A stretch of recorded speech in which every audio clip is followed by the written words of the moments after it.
বন্ধুরা, আমি রিপোর্টার কাকা।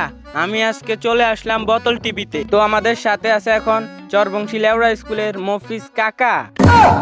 তো আসেন আমরা তার সাথে একটু দেখা করি। তো মফিজ কাকু কেমন আছেন? ভাতিজা বেশি ভালো নাই। আসলে ভাতিজা করোনার সময় পোলাপাইনেতে ভালোই টাকা পয়সা মারছিলাম, এখন আর মারতে পারি না এই কারণে।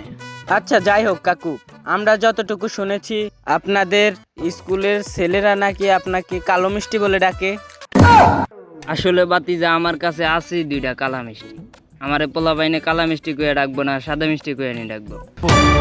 আচ্ছা মফিজ কাকু, শুনলাম আপনি নাকি পোলাপানের থেকে জরিপানার নামে দামি করেন।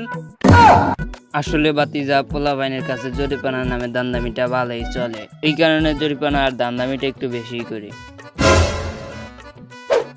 হালার মফিজ কাকু, তাহলে তুই স্কুলের মধ্যে এসব দান্দা ফিকির করস না? দাঁড়া দেখাইতে আসি তোর শালা।